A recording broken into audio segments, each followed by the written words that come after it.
Oh, they're not messing around here. These things look pretty awesome.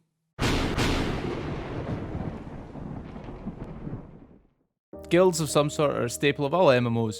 These are groups that come together to take on the toughest challenges within a game, and it's a place where you sometimes make friends that can last for years. Or not. Ashes of Creation's taken this to a pretty cool level. Guilds are not just a glorified friends list. They're integral to how the game plays and offers you a wide range of new functions and new mechanics within the game to enhance it for you. There's so much that guilds can offer in Ashes of Creation that this is very much just an overview, and we'll go into much more detail in later videos. So the basics. Guilds have a maximum cap of 300 players. Now, but that doesn't just happen right off the bat. You actually need to level your guild in order to get to the point where you can actually hold 300 players. I believe this is still something that's being worked on, but it is going to be like a talent tree type system that we're all very used to. And if you level your guild up to the right point and pick the right points within the skill tree, you can then attain 300 members. However, this means if you go ham trying to level up your guild to get 300 members, there are going to be skill points that you're going to miss out on, depending on how the tree branches off. This will mean that smaller guilds will be able to do some things that the larger guilds won't, and that'll give it some sort of balance from just the mega big cesspool guilds that just hoover up all the players and become the strongest guilds in the realm and end up conquering everything. This is what the main man, the creative director Steve Sheriff, has to say about it. I always feel that if you balance based on groups, and your balance focus is to incorporate features that play well from a player versus player perspective, as well as a player versus environment perspective, having support classes, having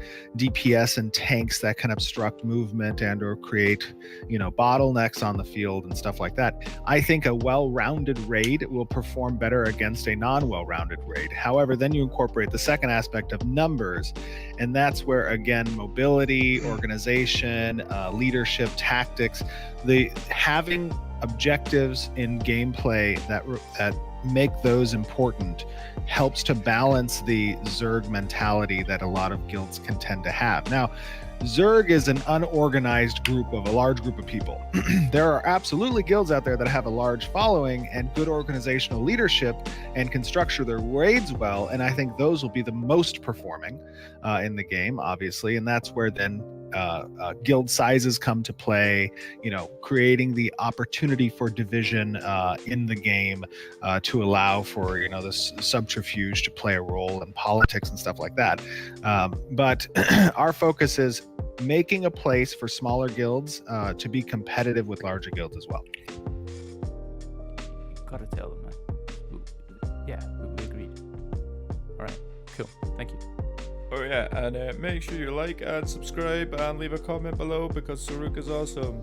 Thank you. Cheers, Steve. This does sound kinda neat. This would mean that a guild that's just maxed out on 300 players won't just actually run the server, but organised smaller guilds will still be able to have some sort of influence and still be able to do a lot of cool stuff. This brings me on to the next cool thing. For the Alliance! Guild alliances. You'll be able to create an official alliance with 3 other guilds. This will allow all sorts of things, from being able to share resources, helping each other in certain guild-specific quest lines, and you'll have access to a common chat channel so you can meme with each other.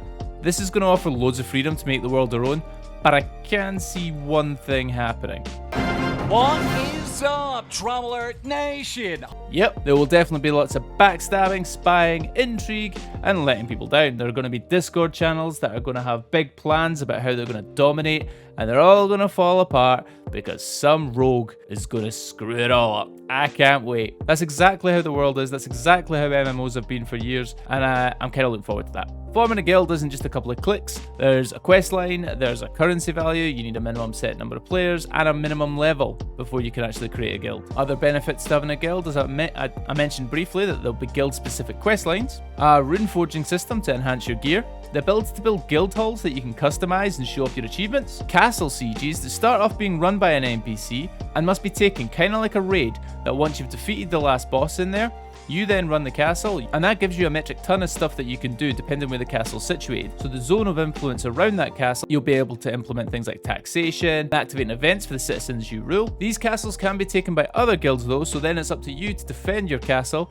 and remain the king. King in the castle. Have a chair, I have a chair. On top of that, there's the normal stuff you'd expect to see from guilds like tabards, mounts, etc.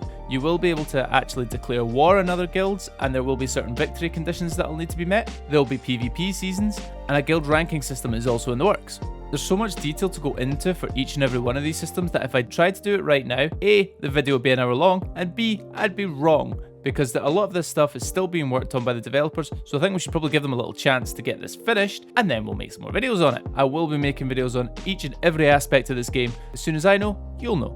Thanks for watching, and do what Steve told you to do earlier, and drop me a sub, a like, and let me know in the comments what you think about the guild system, and what you'd like to see implemented in Ashes of Creation in regards to guilds.